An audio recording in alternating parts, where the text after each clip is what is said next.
Okay, so this is the second part of my interview with Carl. If you haven't seen the first part, that's already on the channel. Carl and Claire, his wife, had their daughter Jessica at the Countess of Chester Hospital, and as we discussed in part one, Lucy Letby saved Jessica's life.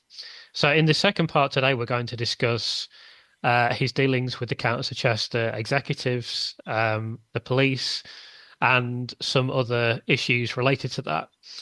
So firstly, let me just say hello to Carl and welcome back. Hi, Chris. Thank you again for having me. No problem. Second time. So we're going to go into all these important issues that I mentioned. But before we do that, you actually highlighted something that is smaller in scale, but is important, which is errors with weighing of infants and the significance of this. So could you explain that, please? Well, our experience with the scales was it was it was almost comical, really, at the time. It sounds strange, but and then when you look back on it, you realise how serious it actually was. But we went in. It was in an afternoon. I'm pretty sure it was the Sunday, but it could possibly have been the Monday afternoon. We walked in to see Jessica. Now she was in the lesser high dependency section of the NICU at this point. So we could go in and we could feed her and we could, make changes and things like that. Anyway, we went in to do one of her feeds, and I think it was a nursery nurse, was there, and we asked how she was doing, and she said, "Oh, she's great, but she gave us a little bit of a scare today." And we were, "Well, what do you mean by that?" And she said, "Well, she weighed 5 pound," and we thought she dropped a huge amount of weight because, of course, she'd been weighed 6'3" at birth. Hmm. Um, Now, babies lose a little bit of weight when they're born. It's just natural, but not 21% Hmm. over 24 hours. Hmm. So we both looked at her with, shock. Oh, gosh, what's happened? And she goes, but don't worry. We went next door and checked the scales in the delivery room and they're uncalibrated. So her original weight was off and this will be her true weight. We've checked it on the scales here and these are fine. So we were just, kind of taken aback by that, but everything was okay. And Claire said, how many babies have got the wrong weight right now in here? And this nurse or care assistant just kind of laughed that off and walked out the room. But yeah, again, we were focused on Jessica and our own situation. But with hindsight, you look back and you think, was that only Jessica that was misweighed, or was it every baby that day on the Saturday that she was born? Was it every baby for a week because they were uncalibrated for a long time? I've no idea. They'd been at least uncalibrated from Saturday to the Sunday or Monday because that's when we found out that they were wrong. It's when they found out they were wrong. Now, with them saying Jessica gave us a scare this morning, we thought she was underweight, I assume they only discovered it that very day, at least with Jessica. I can't speak for anybody else's babies, obviously. But with Jessica, she was a pound three underweight. As I say, 21% of her overall body weight she lost, but she hadn't in fact lost anything. The scales were wrong. So for us, I mean, it seems like a small thing, but when you take into Hmm. consideration the a difference in medication, difference in feeding, the amount and times that you'd feed, all those types of things would be important. And no doubt a whole host of other things, a hinge on the baby's current weight that I'm not aware of. You'd assume that's quite an important factor for someone so small. I mean, this is the thing when you're talking about babies. Is he a pound in weight? The scales were off. Well, my scales in my bathroom are probably off by a couple of pounds, but it doesn't matter when you're weighing me. Hmm. It really matters when you're weighing a premature baby that may be 3 to 5 pound, if that. It's really quite terrifying, really, how many they might have got wrong Hmm. and what care mistakes may well be made based on that faulty information. Hmm. I mean, this is the thing that stood out to me when I've looked back at all the things that happened is mistake. It seems like a mistake will happen early on in a process, and then that mistake is just compounded by everybody else in the chain. And Hmm. it's not that everybody in the chain is getting it wrong. It's just that very first mistake has then led to a series of misjudged errors because they're basing their information on what was already wrong. Um, and then it just snowballs and gets worse there. So, for example, in this case, you weigh a baby wrong and then you overfeed it or underfeed it, even worse, I suppose.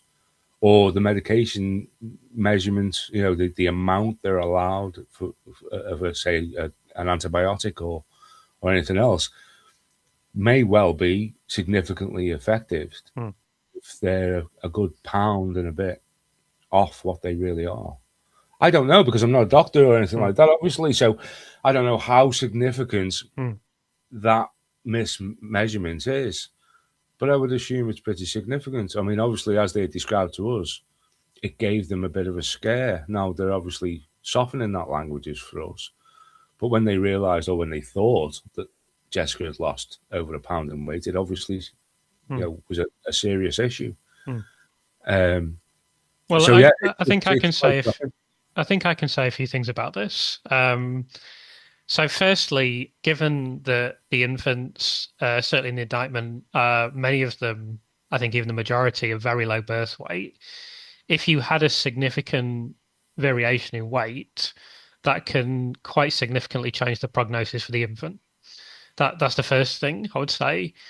The second thing is this is obviously symptomatic of other issues that we've discussed on the channel, both in your interview and elsewhere. And then I suppose the third thing I need to say is we don't know whether any of the infants were misweighed. For This sure. this can Yeah. just be an isolated incident, of It could course. be. It could for Um, sure. so I just need to say that. Yeah, no, and I need to say it too because I can only speak to our own experience. I didn't see anybody else, complain in any way about the scales. Mm. Or the parents I know of that had the same experience as us with the scales, Mm. and it could well have been a one-off.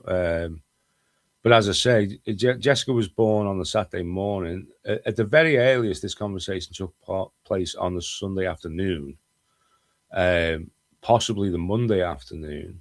Our memory is not 100% clear on when we actually had that conversation.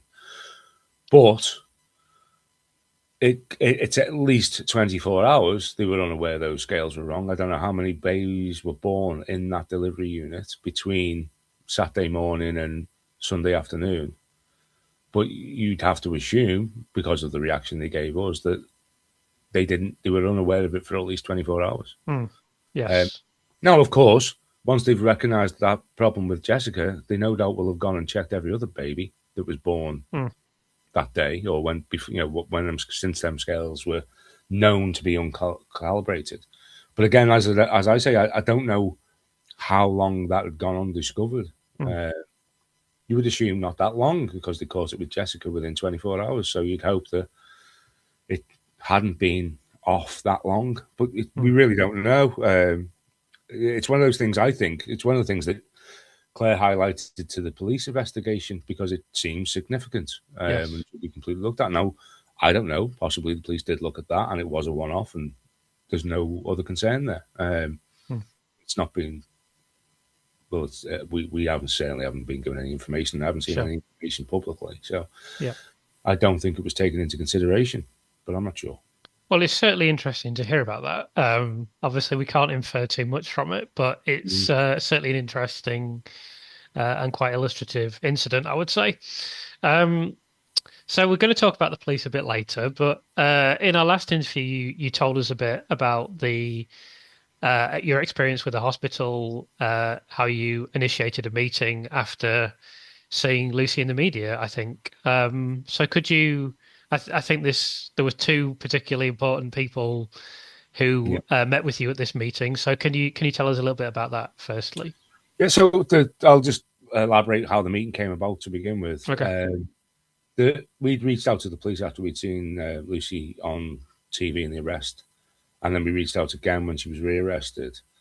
Now, at that point, they ruled Jessica out of the investigation, but we were still unexplained pale moments and other questions about her care, which obviously the police weren't going to be able to answer. We needed to speak to somebody in the hospital for those answers.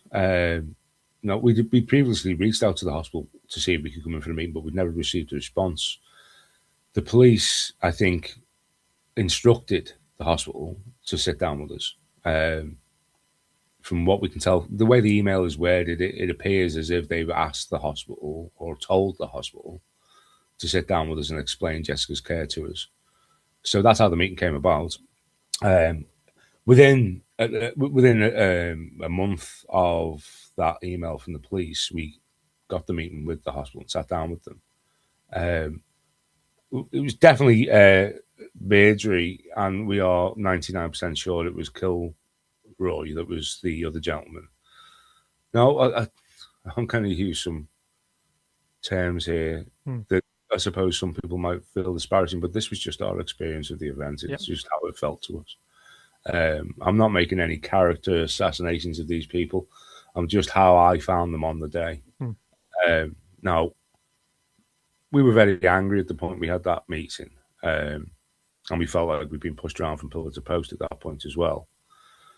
So when we entered that meeting, we were really quite short with these gentlemen, asked them some very direct questions when we first walked in. And I think the rest of the meeting was then coloured by that defensive posture that those guys took as soon as we started firing questions at them. Now, the way it played out basically was Beardsley was explaining, he had a sheet with him that had a breakdown. It seemed like a summary of Jessica's care. Not a full medical notes. And he was, as we asked questions, he would look down at his little sheet and then try and answer the question we had. He wasn't reading it to us as a statement. He hadn't come in there to give us all the information. He'd come in there prepared to answer any questions we might ask. So it felt defensive right from the word go. It didn't feel like an explanation. It felt like I was grilling them. Now, the other gentleman, the best way for me to describe him, and I am sorry if this is disparaging, but he was a car salesman. Very much trying to steer the conversation in the way that he felt he wanted it to go and give us a go away happy impression. All's well that ends well was very much his tone. And don't worry about what's going on in the media right now. We'll all get to the bottom of this, and the right people will see justice type of mentality. But you're not affected because, in your case, the person in the media, because they wouldn't refer to her by name, they just kept referring her to the person in the media. The person in the media saved your baby on 2 occasions, and we just looked at each other, and then we looked at Beardsley and said, well, she was your lead nurse. And in one evening, she escalated her care, and on one occasion, she went above and beyond the call of duty. That was the word he used. Now, I don't know what that means. And when I say Lucy saved my baby, I am sure there are other people involved in that process. The point that they were making to us and what they showed us on his little sheet was that if Lucy hadn't acted in those 2 occasions, Jessica would certainly have been in a much worse condition, or possibly not with us. So it was really quite shocking, and that just halted the meeting at that point then, and it completely changed our emotional stance and kind of knocked the wind out of us as far as any other questions we'd brought to the table. So did you go into that meeting thinking there's a good chance Lucy's harmed my infant, and were you then kind of blown away when you heard that?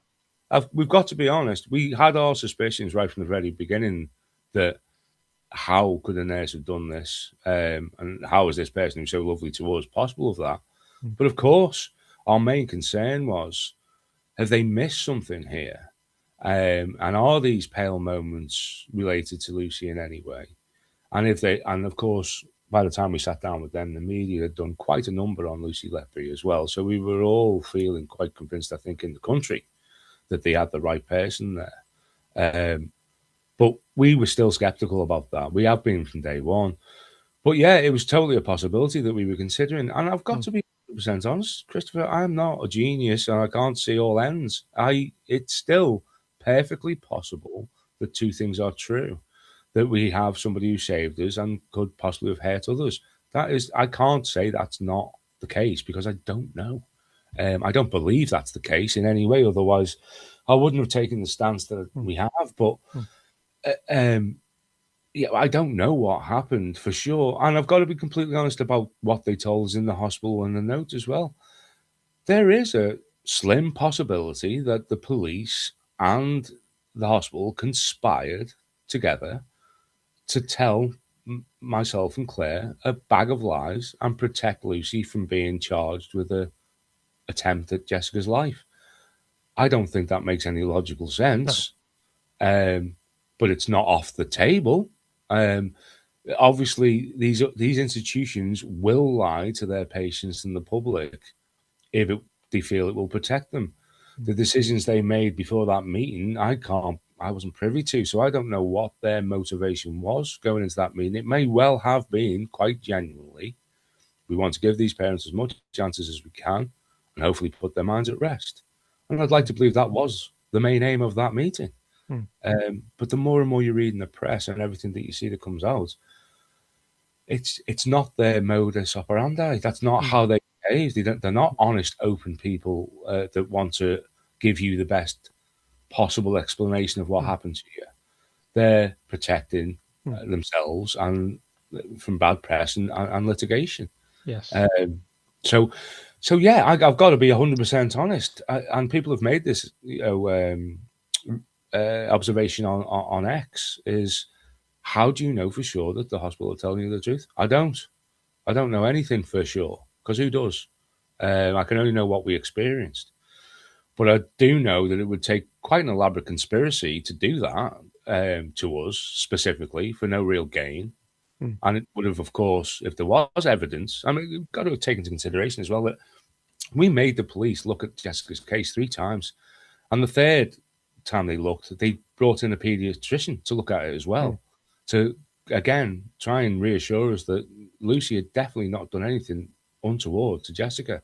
They proved it to us 3 times, in effect. Now, they didn't show us their methods or their ins and outs of how they do their investigation, but they've been adamant on 3 separate occasions that Lucy most certainly didn't harm our baby and, in fact, helped her. And then the hospital showed us that themselves as well. So it's again not out the realms of possibility that they've lied to us and tried to make us believe something that isn't true, but it doesn't make any logical sense to mm. me. Uh, Absolutely. So I think there's just a few things we need to establish here.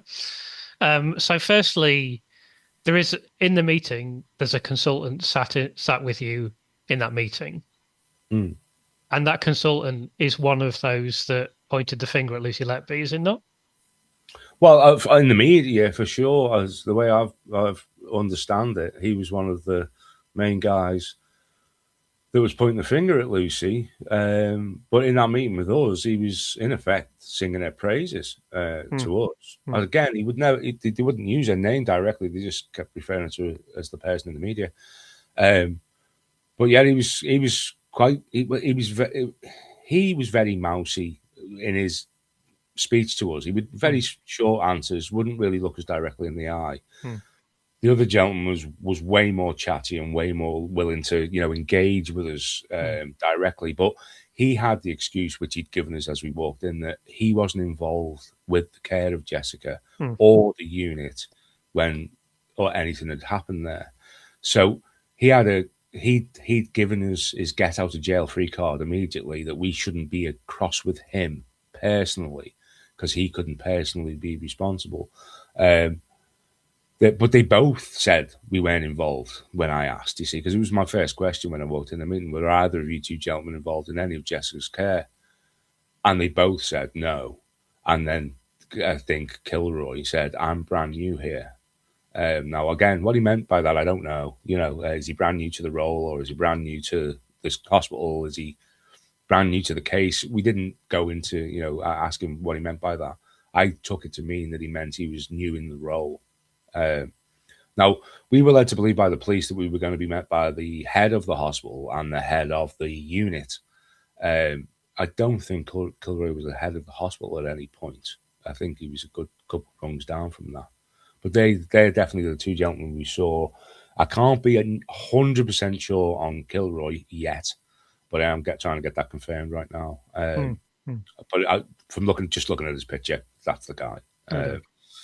Yeah, because we looked at the picture of Tony Chambers and we weren't sure. We thought, no, I don't think it is him, but he was the head of the hospital, so we thought it must have been. But then, yeah, once I've gone away and looked at these people in person again, I've recognised them. Right. So yeah, we're pretty sure it's those two.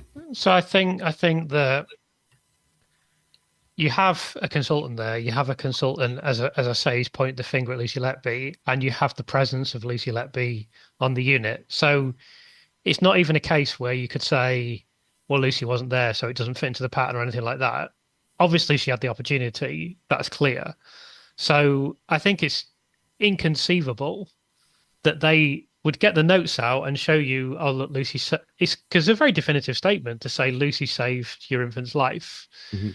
Under these circumstances, given who was there, given we know what these people have done, it's in my book and I've discussed it on my channel. Um, it just seems to me completely inconceivable that they would be if they could say to you, "We have reason to believe your infant may have been harmed." It just doesn't make any sense not to tell you that. Well, indeed, and of course the police would have told us that before we even sat down with the hospital. I Yeah. don't think. Well, as I say, at the point we actually sat with the hospital, the police had already ruled Jessica out from the investigation Mm. twice. Yeah. I very much believe that the hospital, the police investigation wants us to sit down with the hospital because they couldn't just say those details to us. It Mm. wasn't in their best interest, and it certainly isn't in the interest of the investigation to go broadcasting to families that their main suspect probably saved their daughter's life. But Mm. because it was factual, it was right that it was told to us. Mm. But I think the police felt that the hospital should be the ones that told us that. Mm. And from the hospital and the police's point of view, after that meeting, we did go away and we did stay reasonably quiet on the issue for a number of years Mm. because we did get some of the answers we wanted. Mm. It's just that as the time went on and more revelations came out, and of course we thought more and more about our time there, it realised that we hadn't been given the full picture. We'd been given a Mm. part of the truth, is what it Mm. felt like in that meeting. We'd been Mm. given the details that would keep us happy, but not the full picture.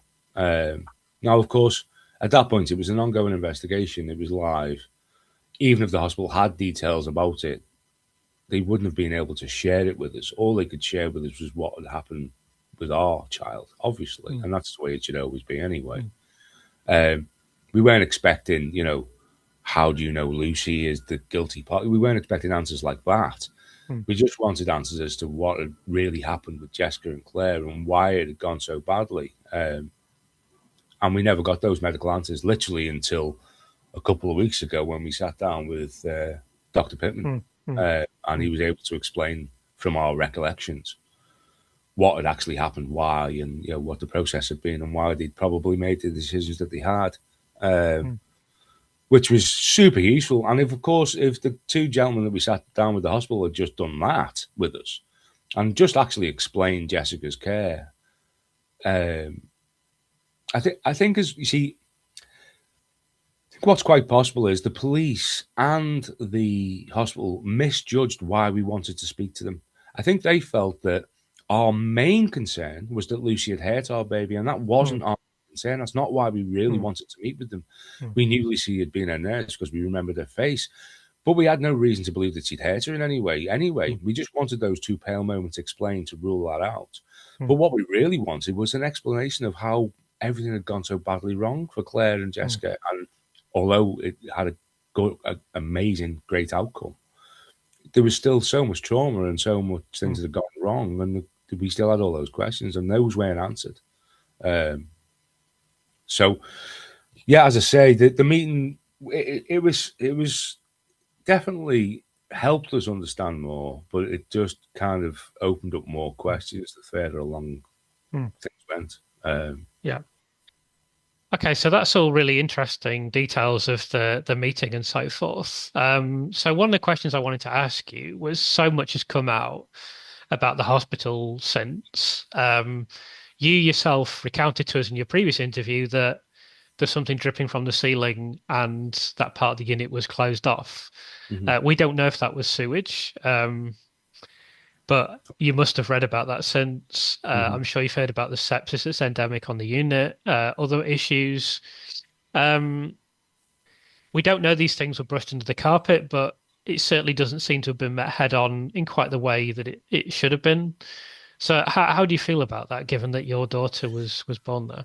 Well, I mean, for me, it was it wasn't that shocking the state of the unit, only by virtue of the fact that I've been to many NHS hospitals over Mm, my time for many different reasons, and many of my family. And it is often the case you walk down a corridor and there's an area cordoned off with yellow tape, and there's something spilling, or there's tiles down on the ceiling, or there's a bucket under a drip, or you go into a toilet and the showers, the sinks aren't working, or it's just endemic of the NHS in general. It's all run down and mismanaged. I mean, it doesn't take a genius to know that, and it doesn't take anybody with personal experience to know that. Just walk into any hospital, you can see it for yourself. Um, I was surprised that a baby unit was like that. The maternity hospital itself, the women and children's building. Um, no, and just to be clear on this, the NICU unit was in much better condition. Um, there was no sign of any damage in there. Although on two occasions when we went in, the sink for washing your hands was out of order, um, which I felt was a bit. You think to get someone on that quickly in a mm, place washing your hands every 5 seconds. mm. Um, but there was plenty of, hand sanitizer and things like that that you could use instead. I mean, obviously in every hospital door now, as you pass through it, there's one of them on the wall, so you can always keep your hands clean. Mm. But the rest of the unit and the wards themselves, very much, again, they just need some investment. Mm, Very old building. mm. So we already, they actually, I think they're planning to knock it down now. It has been demolished now. It has been demolished Yeah, now, has it? I haven't been down that way for a few months. So, yeah. but good riddance. That building was in a bad way. I've spoken to a few people who worked there for many years, and they said when they started working there in the 80s, it was already falling to pieces. Mm, Just not fit for purpose is the best way to describe it, yeah. Chris. Is you'd expect better where you've got really sick babies and other youngsters that are ill, and obviously new babies coming into the world. Mm, I think this is true, obviously, again, of the NHS in my experience as well. The areas where it's very important, they do keep them clean and they do seem to be well kept. So the delivery suites seem to be well kept. There's no sign of any damaged doors or ceiling tiles or anything like that in that area. As it turned out, the scales were off. But other than that, that delivery suite seemed to be in fine condition. As I say, the NICU itself seemed to be in good condition. And the staff that work there, they obviously go a long way to try and make it welcoming to families and children.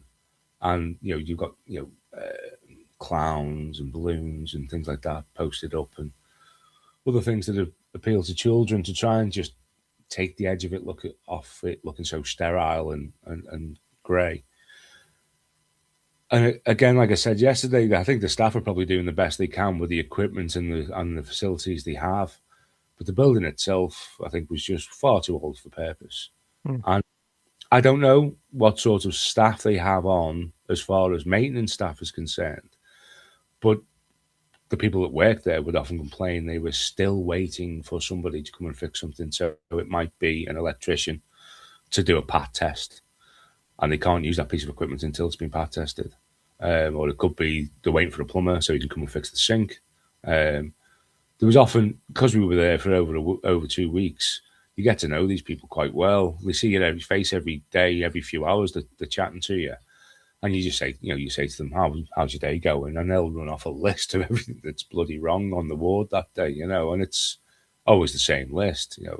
They're either short-staffed, lack of equipment, areas can't be used, mostly lack of staff. I mean, that's what seemed to be the biggest complaint by most of them was, mm, got such and such in today, or we haven't got these people in today, or the bank staff isn't available, or whatever, and they just look super stressed. The idea of trying to actually clean up after themselves or keep a tidy looking ward, they just simply haven't got the time to do anything like that. One of the things that did seem annoying, particularly to Claire, was there were quite a lot of what looked like healthcare type workers or cleaners, possibly, in the pink type of uniform or the Sodexo type uniforms, which were just seem to be just moseying around and doing absolutely nothing all day, just kind of shuffling about. Very old dears, close to retirement.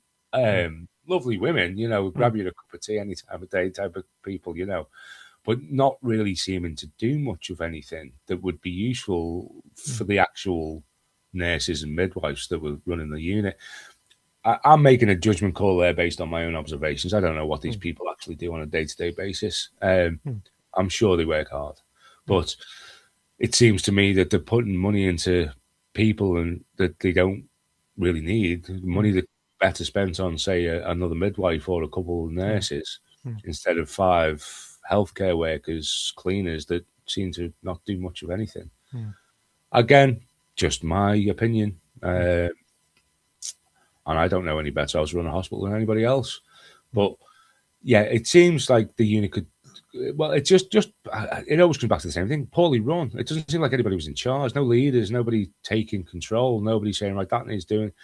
I'm old enough to remember the old way wards were run. You see, when you had matrons, and they were spick and span, those wards, and nobody, including the patients, stepped out of line because the matron would pull you right up and get everything sorted out. And if something was missing or there was a piece of it, she'd be on the phone and be demanding it immediately.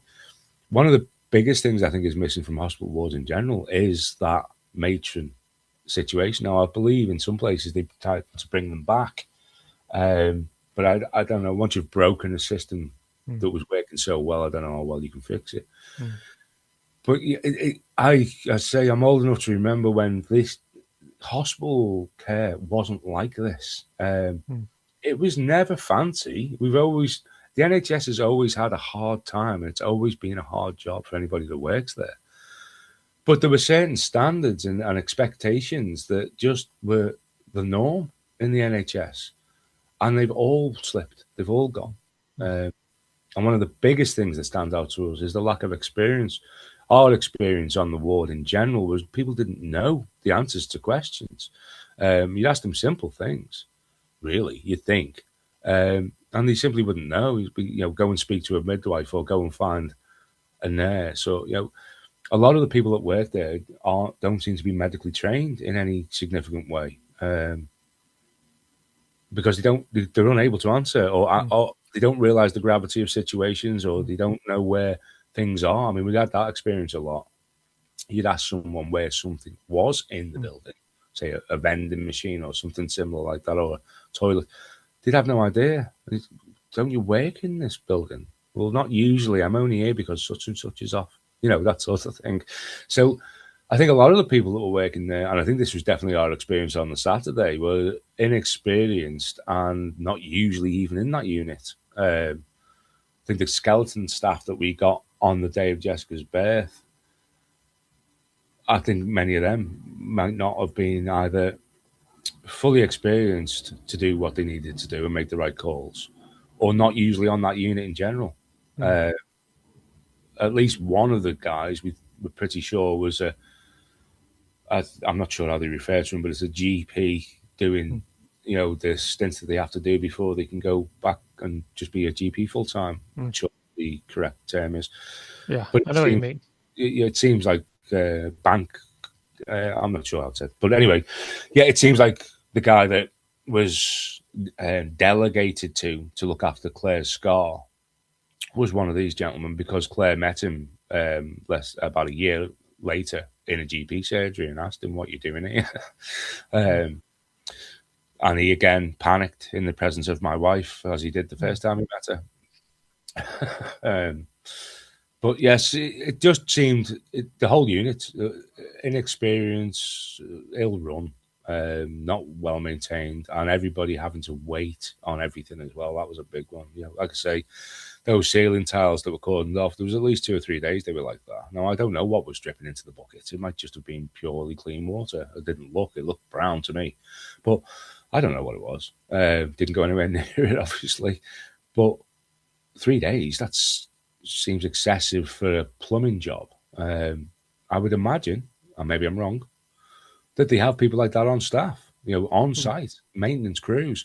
It might be all outsourced now. It might be all third parties, and they're beholden to whichever, Mighty, Sodexo, whichever company happens to have the contract. And they work to their own rules. And 3 days is a perfectly fine turnaround on their contracts. I don't know. I do know that when you outsource anything, and this again from personal experience, it never ends well. And it certainly doesn't include service. It always means degraded service. Yes. I've seen that happen in commercial settings at least 3 or 4 times. Yeah. And the hospital has outsourced many things to these types of companies. And I worked for some of these companies over the years, some of the big ones. I know their mentality. It is, how can we do this for the cheapest possible amount? Everything else is secondary. Companies like that don't belong in hospitals. Companies with that mentality don't belong in hospitals. I think, though, that is the main issue that we come back to all the time here with the NHS, is that it's run like a business. It's run by people from business, and it should be run by people who have come through the ranks of care and clinical settings. So they understand what the job requires, and they understand where that cost is going and where you can cut and where you can't. Because just like any other big business, you see the waste that goes on in the NHS. For example, what they'll pay for stationery and light bulbs and things like that. Just like a big business, the people who sell these items see a golden cow, and they can charge ridiculous amounts of money for things they could usually only sell for pence, and just cream it off the taxpayer, when that money should be redirected into more doctors, more nurses, retaining the staff that we have that are experienced, more equipment. That's where all that money should be filtering into. And the mouse or the light bulb or the new desk that's needed should be sourced as cheap as absolutely possible, because there's absolutely no need for it to spend silly money on it anyway. And it's not like they buy great equipment. It's not like they go out and buy the fanciest equipment because it's the best that's out there and it's going to give everybody the best possible care. We're talking about £45 for a mouse you can get for £8 on Amazon. It's ridiculous. Mismanagement. And that unit screamed of it. It really did. The whole thing. Especially when things went wrong. I mean, that's when it really shined. When there was a trouble of some kind, so either an argument or a fight, there was no staff to deal with it. There was security on site, but they were about as much use as a chocolate teapot. They had to call the police in every time. And also, when there was medical emergencies, the panic on these people's faces was palpable. You could feel how panicked these people were because, and again, I think it comes down to an experience. Whenever there's a bad situation, you need somebody in the room who can go, I've dealt with this before. I know what we're doing. Everybody breathe. This is where we're going with this. Someone has to lead. There was a lack of leadership across the whole unit. Did you speak with other staff on the unit a great deal? Yeah, mostly other nurses and care assistants and cleaners. We struck up a great relationship with one of the cleaners there. She was absolutely lovely. She knitted something for Jessica and brought it in for her and stuff, and I returned the favour. I was working at Unilever at the time, so I got her some cost items that we gave to her, but she was lovely. And she obviously on the inside track and very open, lovely woman, would tell us absolutely everything that was going on, all from inside. What she told us and what was true and what was not, we only have what she told us may well have been exaggerated, under-exaggerated, who knows? It's just another person in a hospital. I have no reason to believe that what she was telling me was a lie, but it's not testimony in any way or anything like that. But the stories that she'd tell us were just, again, shocking. Mm. Often she'd be out telling us stories about the rest of the hospital, not necessarily that unit. But yeah, again, and I have to keep saying this, the people who work there on a day-to-day basis is the people who are really, with the patients. They're all lovely people. Mm. They really do want to do the best job. There's still that haughtiness and uh, better than now attitude from consultants, but I don't think that ever goes away. I Mm. think it's part and parcel of that kind of work. Mm. And not all, obviously. I've met plenty of consultants who are lovely. I've met many who are so eccentric that you could spend your whole day with them and have a great deal of fun. Mm. But the majority, yeah, you always get the feeling from doctors. It's like, well, you're just the patient. Shut up. I've got something to tell you. Now go away, type of thing. Just don't worry about my dog. She These people. she just interferes. She's just part of the podcast. It's not a problem. Yeah, we had a black lab for many years. He passed recently, but yeah, we love a dog in this family. Yeah.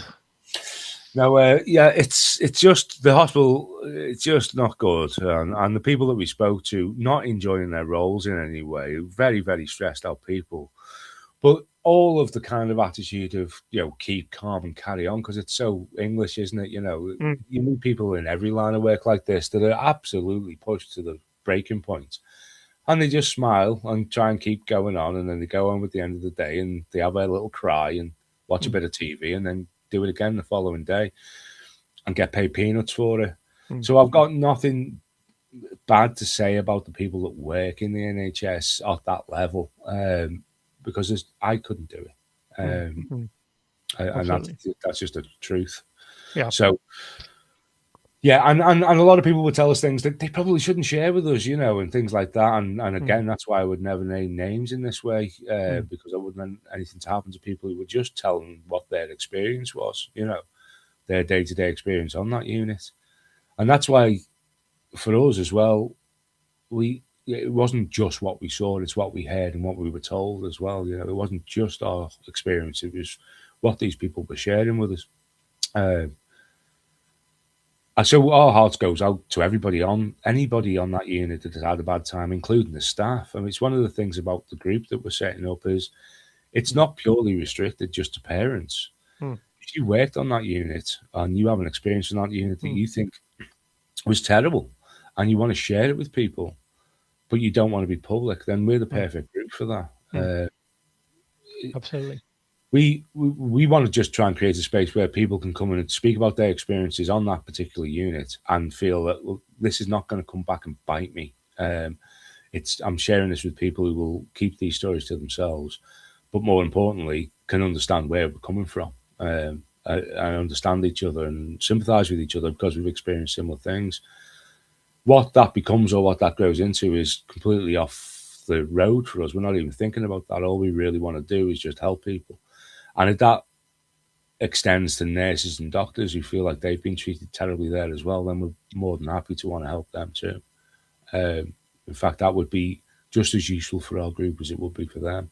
Yeah.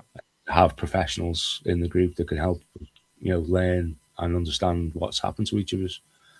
So, yeah, I think that hospital, that unit particularly, was terrible and should have been closed maybe 20 years ago.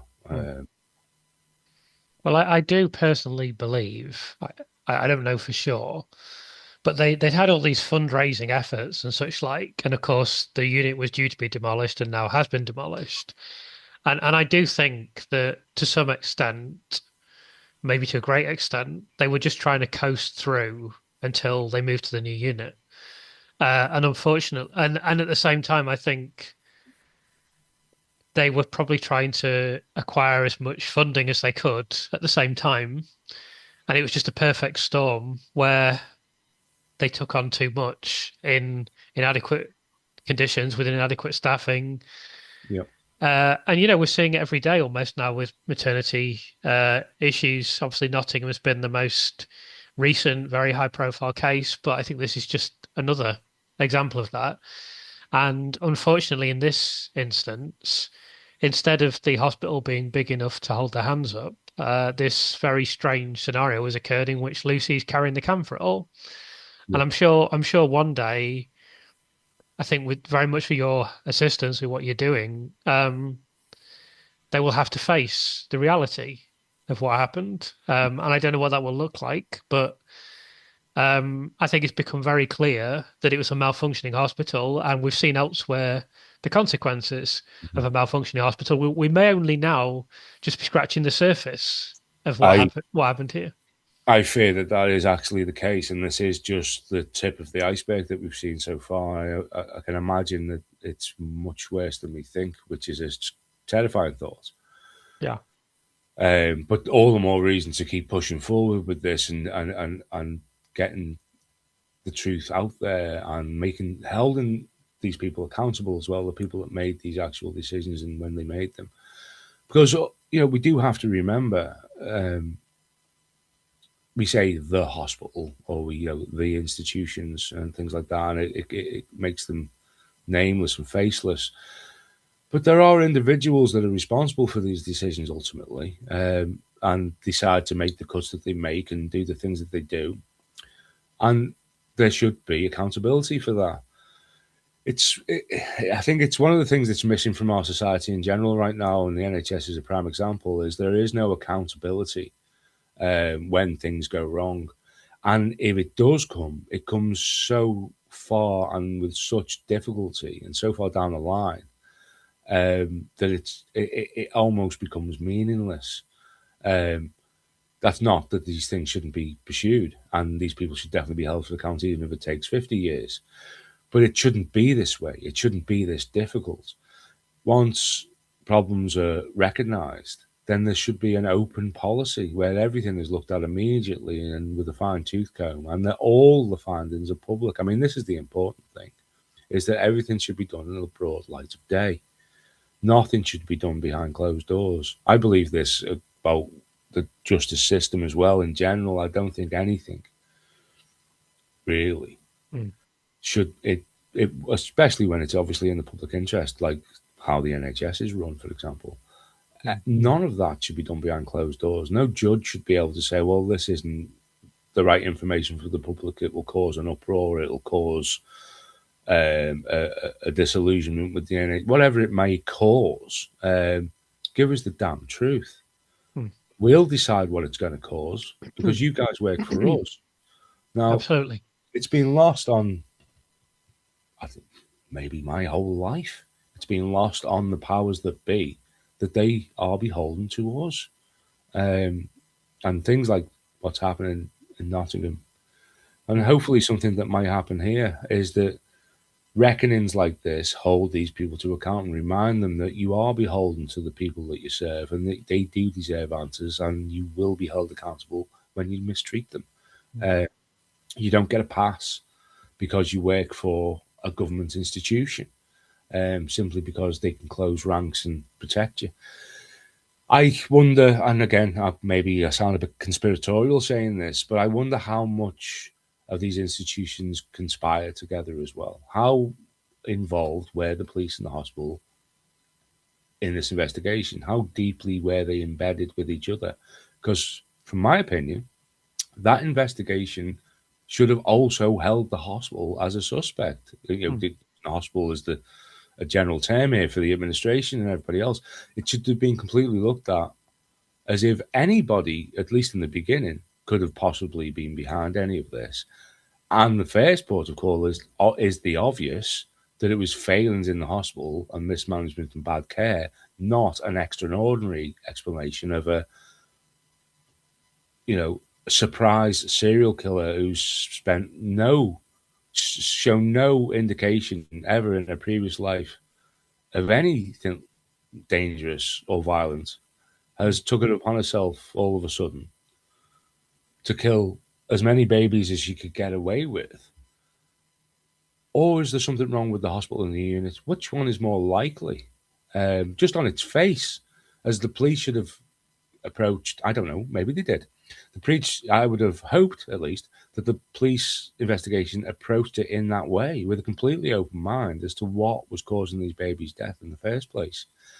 From what I've read, it would appear that they did do that as well in the beginning, but then were convinced by a number of consultants to open a murder investigation based on basically a single event that one of the consultants had sat on for a year. Now that just all stinks to me. I'm not a police officer. I'm certainly not an investigative part of an investigative unit, but that just makes absolutely no sense on its surface. Stinks of a lie straight away. So if I was a police officer in that situation, I'd be like, well, hold on a minute. You've said that you saw her do something a year ago that you're suspicious of, but you never raised the alarm at the time, and you're only bringing it up now because we don't agree with your assessment.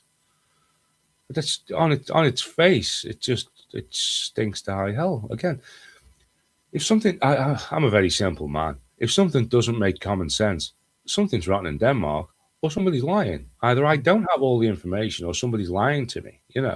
So none of the way that the investigation began and then turned into a murder investigation doesn't make common sense to me, at least from not what they've told us. This comes back to shining the light on everything. If the investigation is solid and everything they did was completely above board, and they didn't in any way, if they weren't in any way directed by the prosecution, and they didn't in any way, mishandle their approach with the hospital, show us. Put it all out there. Let us all read it. Let us see it. It's not going to hurt, is it? If you've done everything right. Again, So I mean, I said almost exactly this to a journalist the other day. So I think that, well, I know that if the police were here now speaking to us in this conversation, they would say, "Oh, we did a thorough investigation," and so on and so forth. Unfortunately, everything that we've seen so far is not supportive of that assertion. No. So the onus is on them at this point to prove it. It's as simple as that. I agree. And we all hear the platitudes in all of these situations, no matter what the situation is. They always say the same thing. They've got a playbook of phrases they use to try and reassure the public that their job was done properly. You don't have to give us platitudes. Just show us what you did. Yeah. Look, I think the government and the media make this mistake a lot, is they misunderstand how intelligent and reasonable people will be if they're given the full truth and the facts.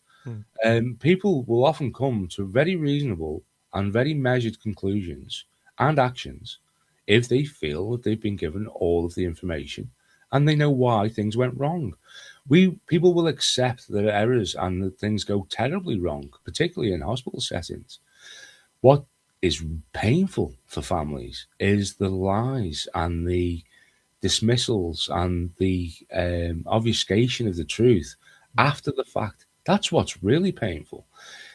We've said it ourselves. If at the very time it was all happening, a consultant or anybody else had come into us and said, look, this is exactly what happened. This is where it went wrong. This is where it went right. These are the complications that we might have. We're going to watch for this, and these are the steps we're going to take. I wouldn't be on this podcast right now talking to you, Chris, or messing on X or any of that. I wouldn't have been on Amanda's podcast.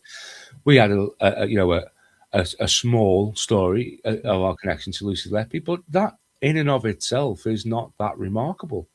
The remarkable point of all this is the behaviour of the hospital, and not. To be fair to the police and the Operation Hummingbird, they tried to help us at each time we contacted them, and they did reinvestigate 3 times. They did what they said they would do for us, and they put us in touch with the hospital. So I don't have a great deal of criticism for the police in this particular thing. What I think is the investigation has been handled badly. But that's my opinion. I don't, as I say, because they don't release these things, I don't know exactly how they went about that investigation. I can only speculate by the information that we do have. So, the police, they do a ridiculously difficult job as well. So, all respect to these people. But I think a lot of things really do come down to experience, and in all institutions, the experience is being hollowed out. It's been hollowed out of the NHS in the name of saving money. I've got no doubt it happened in the police because I know many people who were in the police. All of my older friends were in Liverpool police, and they all left or were pushed out because they were getting paid too much compared to their newer colleagues. That you keep pushing experience out the door, and bad things are going to happen. There's a reason we need experience is one of the rarest things to get hold of because it can't be bought. You cannot buy experience. You have to earn it. You have to learn what that thing. You have to go through the processes. You have to see it happen over and over again. If it's expensive to keep someone because they've been working on a job for 30 years, that expense pays for itself in their experience. You shouldn't be paid the same job at 20 when you've already been doing it for 30 years. I mean, it's obvious, and the idea that the 20-year-old can come in and perform the job the same as the 30 years experienced guy is nonsense, no matter what the qualifications say. It's just, again, common sense, and it just isn't applied. Common sense about all of this doesn't seem to have much common sense about it at all, particularly the Lucy Letby case. None of it. The project, the defence, her original defence. I'd love to ask them what they were thinking. Crazy on the surface to me. Yeah. So I want to ask you a bit more about the police. So obviously you've had dealings with them, Cheshire Police, and I know in one of your interviews you said that you were told by the police, "Oh, Lucy didn't have the opportunity to harm your infant," and you said to them, "But she saved the infant's life, Jessica's life twice." Yeah. So could you reflect on that? Could you tell us a bit more what happened with the police? That conversation was a phone call. We'd emailed them this was in 2024. We'd emailed again. Claire was still not happy. Neither was I. That they'd thoroughly investigated Jessica's case, so she asked for it to be looked at again, and to just make sure 100% that what we'd been told by the hospital was true, and that not only had she not harmed Jessica, but she'd actually saved her. And the police got back to us briefly and said, "We'll call tomorrow and we'll have a chat." I can't remember the detective's name now. But Jessica, Claire sat down with her on the phone and put her on speaker, and we had a long chat with her. And it was in that conversation that we asked about why they thought Lucy hadn't harmed Jessica when she had a perfect opportunity. And that's the way we put it. And she said, lack of opportunity. And we said, well, no, as we say, she had two perfectly reasonable opportunities, because the way it was described to us, it was that she was alone with her. And because she had a crash, she then escalated their care and did all the things right that she was supposed to do. Surely that would be opportunity. And she was like, well, maybe, but we think your baby's being lucky because, in effect, Lucy just didn't get a chance to hurt her.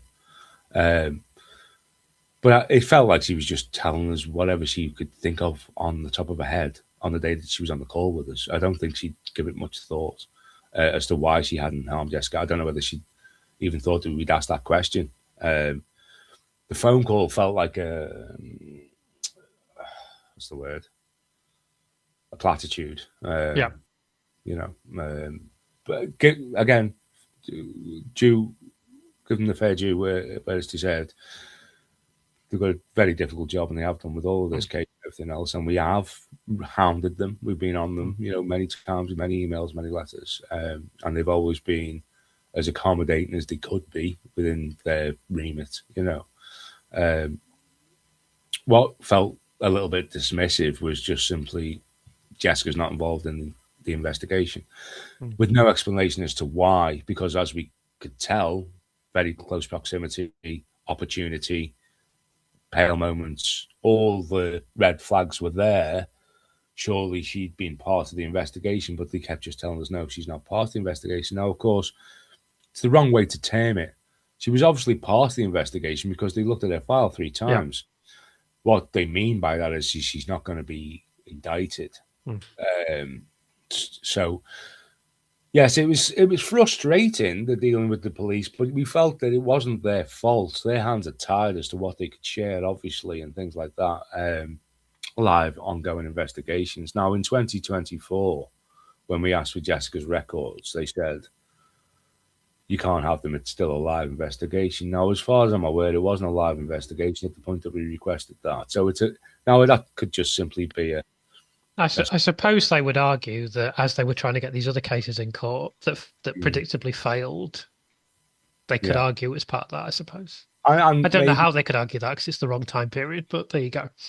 and possibly Jessica could have been involved in part of that, and they Mm, weren't telling us. I mean, mm, again, this is part of the problem with these institutions is you have to trust what they say, mm, mm, and there are checks and balances in place in these institutions that are supposedly to hold them up to account. But time and time again, and review after review, and we learn that those checks and balances don't work, and that they do lie, and they will obfuscate the truth, and they will change records or downgrade or manipulate information to their own ends. So it is difficult to trust anything that is told directly to us by the hospital or the police. It's only the collection of evidence and the fact that they would need to be conspiring is the only reason that we realise that what they told us about Lucy is true. But I, again, and I'll probably always live with this, and Claire certainly will, is that there's always going to be a niggle at the back of our minds of what is the actual facts here. And unfortunately, and this is true for everybody involved, is there's only really one person who can answer that honestly, and that's Lucy herself. mm, She knows exactly what happened. mm, And of course, there's a number of people on that unit there that, if there has been anything underhanded, they know what's truly happened as well. mm, Um, but it's so difficult when there's very few people left to trust, including the very institutions like the police that you'd expect to be above reproach.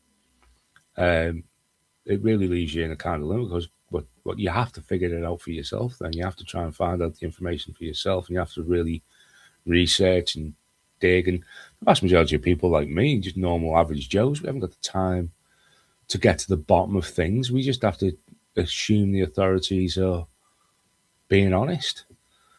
And it again and again and again, we're being shown examples of the fact that they aren't honest with us at all. And it's terrifying, really. mm, And it makes the whole country a stressful place to be. mm, mm, It's not just the NHS. mm, You feel like you can't trust a politician. You can't trust anybody. I mean, we've mm, always can't trust politicians, to be fair, but you know, there doesn't seem to be any integrity left in anything anymore. And again, I think this comes down to letting the experience walk out the door.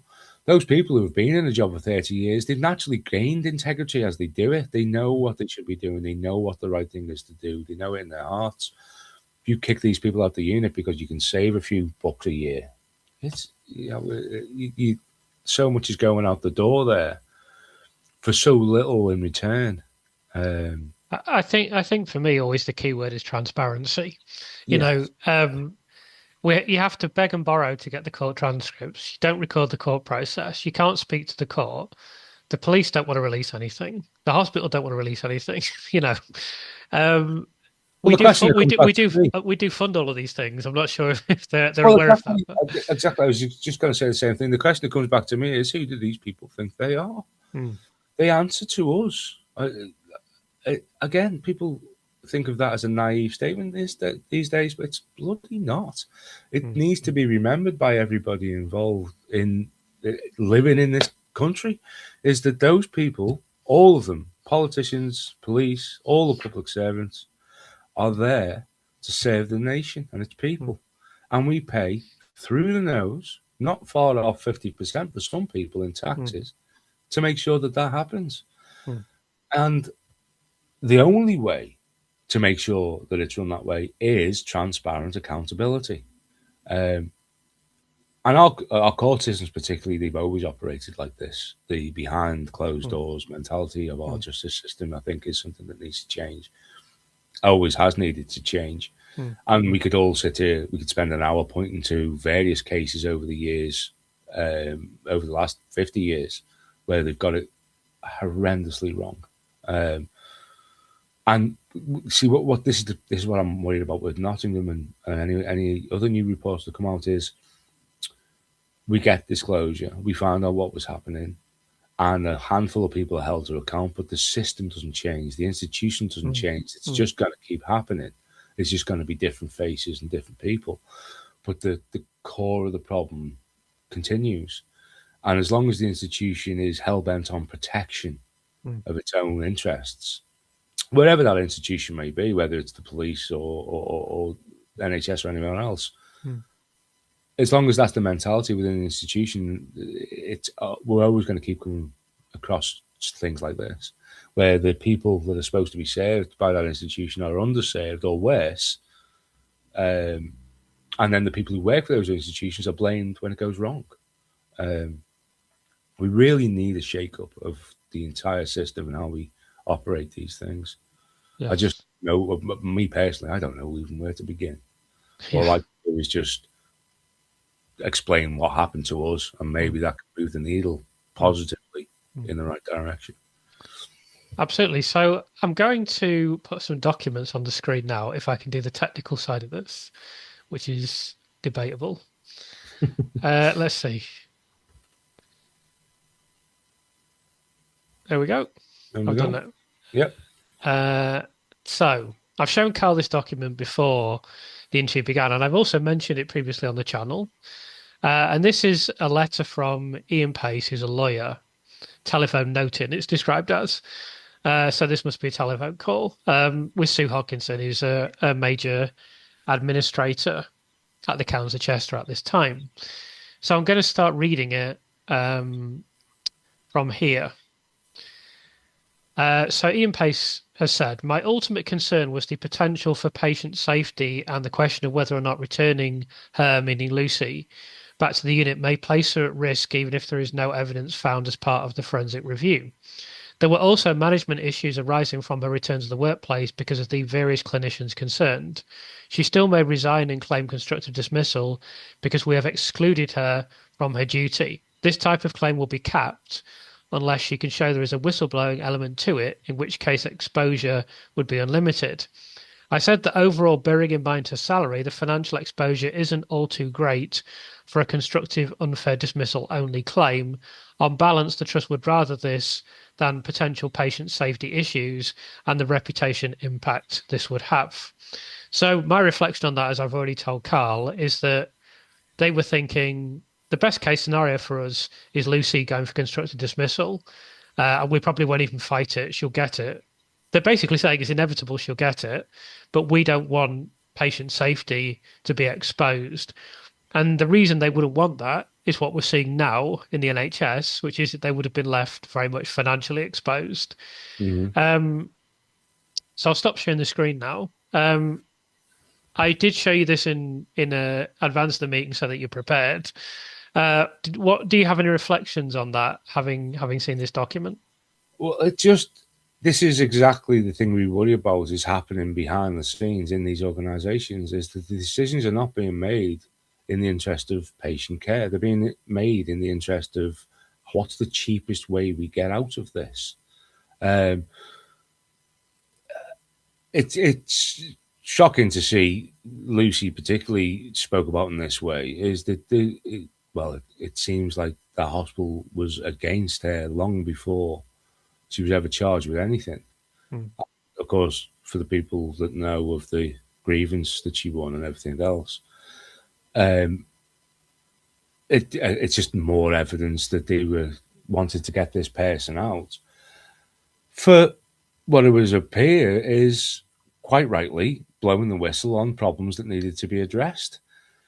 Um, I think we mentioned this in the last episode. mm, I work in tangentially in the aviation industry. mm, the way they approach these things is a much better system. If you come forward and you say something's wrong and needs fixing, you're praised for it. And they look at exactly how they fix it and what's the best way to do that. Be it a change in equipment, a change in training, whatever needs to be done to make sure that the passengers on that plane are as safe as they can possibly be, including the crew that have to fly it. Now, as you rightly pointed out, I think it might have been you anyway, is that in a situation where there's a problem in a plane and there's an emergency and that plane crashes, the pilot is also just as vulnerable as the passengers. So it's a different dynamic than a doctor-patient relationship. But still, the same principles could apply, and that whistleblowing in particular is not only accepted and acted upon rightly, but also rewarded. And that raising any type of safety issues that are affecting patient care should be a positive mark on your record, and certainly not a motivation to try and get that person out for the cheapest amount of money possible so that they don't make any more noise or any sort of a stink publicly. And the fact there that they're concerned that if Lucy was to mention the whistleblowing element, her damages could grow, potentially unlimited. Again, it just shows the mentality of where these people are. It's where their minds are. It's all a balance sheet to them. I wonder how these people make decisions about what to cut. You see, do they realize? Do they visualize it? Do they even think about the fact that what they're doing is counting lives when they make those cuts? What's acceptable to these people? Is it 30 people dead on a unit? Is it 10 people? Is it 3? Is it 100? Is it worth losing 10 years of experience because that person's noticed something we were doing wrong and we don't want them here anymore? Like the mentality is all money. And how can we save it, and how can we make sure that nobody knows how bad it actually is? And that little telephone exchange there just stinks of that too, in my opinion. Absolutely. So I'm going to read a statement. We've got a couple of things left that I want to cover, but I'm just going to read a statement that Dr. Martyn Pitman has provided. This is regarding the hospital. And he said, just to cover the meeting that you had, in my experience, having spent 10 years of my consultant career dealing with serious incidents and patient complaints, it would be truly exceptional for a chief executive of trust to sit in with a meeting with parents at the stage you were at. So if that happened, if it was a chief executive, then that is a reflection that they were essentially entering a period of damage limitation, that they were going to throw their most senior staff at the meeting to try and diminish the possibility of you guys taking it any further. And that statement there is, I think, very much reflected in the tone of the letter that I've just read to you. This from the civil inquiry, of course. Now, of course, just to clear that point with what Martyn was saying there, is that at the point that Martyn made that statement, we believed it was Chambers that we'd sat down with, not Kilroy. Of course, Chambers being the top executive there. So he was right in his estimation. It would be truly remarkable if he had sat down with us, Chambers, and I don't believe that it was him now. I'm almost, as I say, 99% sure it was Kilroy. Who is this other gentleman? Well, this is the problem, you see, is they didn't, the little piece of paper they gave us to take away didn't tell us who either of them were. It was only by identifying who was in those positions at the time that we've been able to narrow down who it was, and then further by looking at the photographs of these men, because they've got photographs available public, that we could pinpoint that it was definitely those two. But we've requested that information as well as part of our full unredacted notes medical record request, because we've got bits and pieces of things that we've been able to get hold of over the years, and we've got all the records of every correspondence we made, but we've run into barriers trying to get our notes on a number of occasions. Now, we've had significant help in writing a very thorough and well-worded request now, and that went in last week. We've got to wait 30 days for the response to that, but we have been told we may wait as much longer, and that we may well end up having to, in effect, threaten legal proceedings just to get our hands on them, because this has Mm. been the experience of many people we've spoken to. Now, I'm not saying that's what's going to happen to us. It might not. I'm Mm. just saying that it's possible, and we're preparing ourselves for it Mm. because they have a track record again for this type of behaviour. Okay, so we had to have a little change of location. We had a technical issue, so we're just going to continue from here. Um, I think that you had some issues getting hold of the notes, or are having some issues, or may have some. So let's continue talking about that and talking about your experience in doing Yeah, that.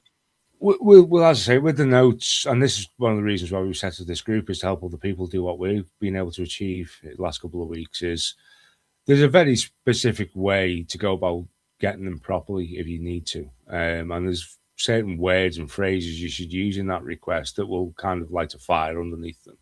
But it shouldn't be this way. These notes belong to the individuals that they're about. Literally and legally, they are yours. The idea that the hospital can retain them for any length of time or try and make it difficult for you to get hold of them in any way is absolutely scandalous to me. Again, it's the whole we're looked down upon. We're just the plebs. We don't deserve all the Mm. information. How dare we even ask? Um, we've run into barriers ourselves trying to get them, but recently we've been able to write the letter fully and request them the proper way. And I'm hoping that they do everything they should do, and we get them in our 30 days, or at least somewhere around that mark, and we don't have to do anything further to get them. But we're prepared. We've been warned. We're likely to face all sorts of problems here, and we may well have to take legal action to get hold of them in the end if they're not forthcoming. Why that should ever even be a problem for any person up and down this country is beyond me. Mm. They are holding something that belongs to you. It didn't belong to them in the first place. It never belongs to them. It's They are safeguarding those records for Mm. you, and whenever you want them, they should be forthcoming as quickly as logistically as possible. Mm. Uh, and there should definitely be no cost attached either. Um, but again, we've already paid for the NHS at the back end. There should be no barrier cash wise to anything in the NHS. It's all for the point of use, including getting your records. So yeah, I again, it's well within the 30 days yet. We put the request in our most recent request we put in last week, so we'll give them the fair time and see what happens. But I am expecting to be pushed around from pillar to post as we have been before. This time, of Yeah, course, it's gone straight to the legal departments, and I've demanded that it is shared with all heads of departments across the entire hospital. yeah, So we'll see how that goes. Hopefully, they are forthcoming. yeah, absolutely. So the last question I want to ask you is that when you spoke on the Amanda Knox podcast, you said that you were over 90% certain that this is what's occurred at the Council of Chester is not um, inflicted harm, it is a systemic issue. Mm-hmm. And I know that your perspective has evolved from that point since the time you recorded that. So I just wanted to ask you, what is your opinion on Lucy's case and the Council of Chester at this point in time? Well, as far as Lucy's innocence is concerned, I can't say. I'm not in a position to do so. I can say with some certainty that I feel that the entire process was unfair and that the evidence that was given to the jury and allowed to be seen by the jury was not everything that they should have been shown. I'm very much of the belief that if you're going to come to a fair decision, you need to have all the facts. There were many facts that they were deliberately were kept from them. But as I say, moreover, when we did that podcast, we knew obviously a lot about the case and we watched a number of documentaries and things like that, but we hadn't done the level of research that we really should have.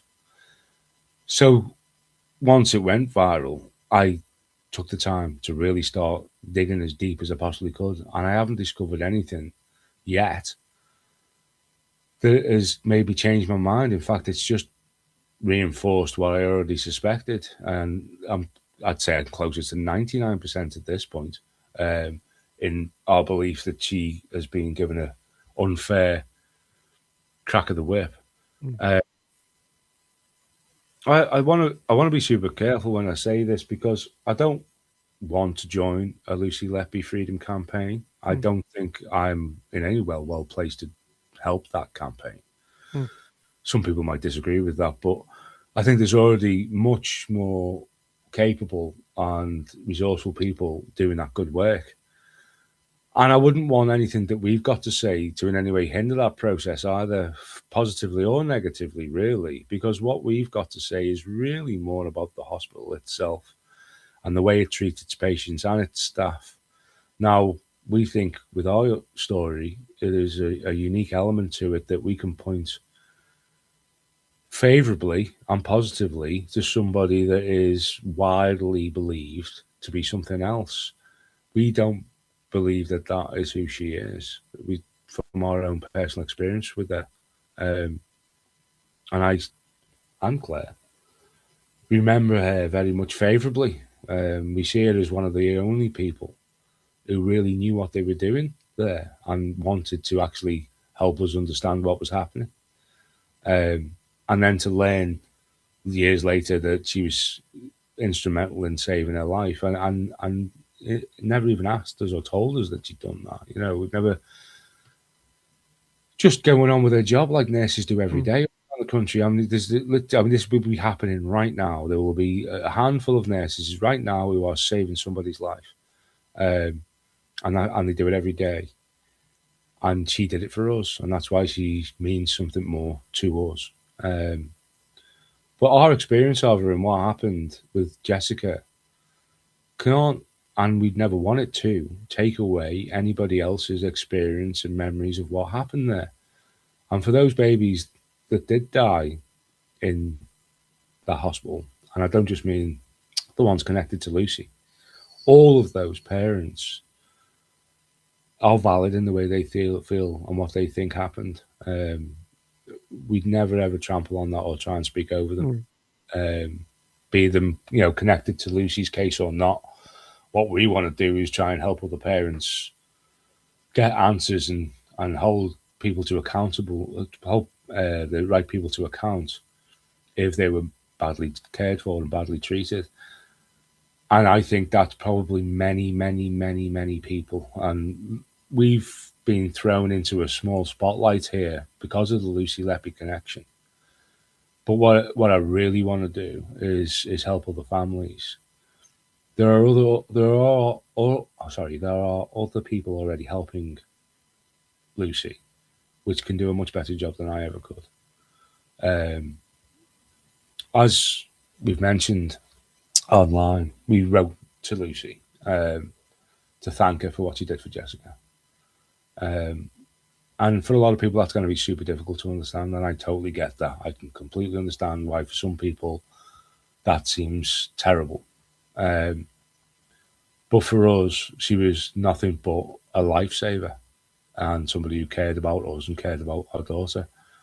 And I don't know what happened in any of the other cases, so I can only judge her, this woman who's stuck in prison. I can only judge her by my experience of her. And I don't trust the system to have done a fair trial. So Mm. I lean towards believing the person I met, the person I know, the Mm. person that I saw care for my child, and the person who saved my child, than I am to believe somebody who, or an institution that is proven to lie on numerous occasions to protect its own skin. So I'd ask people to put themselves in our shoes. Really, is if you knew someone who had saved your child's life in any way, and then years later they were accused of a horrendous crime, you'd want them to have a fair trial. You'd want them Mm. to have a fair process. You'd want the investigating team to do the job right. You'd want to know that that conviction was sound. and that person that had saved your child wasn't wrongly imprisoned. Mm. I imagine everybody would feel that way about someone who'd saved their child, and that's how we feel. I think that's perfectly normal. And for some people, they think we're crazy, and they're okay. Everyone's entitled to an opinion, you know. What they're not entitled to do is tell us what we can and cannot talk about, Mm. um, regardless of how difficult it might be to hear for anybody. The truth is the truth. And unfortunately, when you speak the truth, some people are going to get upset. And we can't really control that. What we can do, though, is turn this little bit of attention into something positive and help other people, even if it's just a handful of people. It's totally worth doing. Absolutely. Well, thank you so much for joining me over these two discussions. It's been, I think, incredibly valuable, and I really appreciate what you're doing and appreciate your time. Um, and I'm sure we may speak again in the future, both in real life and we'll probably do another recording at some point if you're up for it. Yeah. But yeah, thanks again for everything you're doing, and yeah, just appreciate you as a human being, and best wishes to Claire and best wishes to Jessica. That's very nice of you to say, Christopher. And you're doing another stand-up job yourself, and the obvious years you've dedicated to this and the time and effort you've put into it. And I think as well, the integrity with which you've approached it is obvious when you speak to you, when you watch your videos, and the time you've taken with the legal teams and things like that. That's the trolls just have no idea. The things that they say, they have no idea of the people, how decent the people are that they're talking to. And this misrepresentation of motivations as well. You can see with you particularly, this is something you are massively passionate about. It's not, this is part of your life. It's not just something you're doing as a way to, put yourself out there. So we totally appreciate you too, Christopher. And of course, once this GMB interview goes out, I'm going to be getting a hell of a lot more vocal online about a lot of things. So if you do want me on, by all means, let me know. I've got a lot of things to say, and right now I'm just tempering it because I want to try and encourage more families to join us, and I want to keep an even keel on my opinions and just try and keep things factual at the moment. But I do have a hell of a lot to say. I've already written a number of articles I'm ready to publish. I've just had to pause them until we do this GMB thing. So yeah, I think it definitely feels like we're coming to a head in all of this, in this case, and everything that's coming out. And the public opinion, I think, is definitely shifting significantly. The amount of people we spoke to in the early days that kind of looked at us sideways for our opinions has surely but surely diminished to just a handful of people. The vast majority of people that disagreed with us 8 years ago now agree with us, and believe that it should be re-looked at, or at least reinvestigated. So hopefully it's the right time for all this.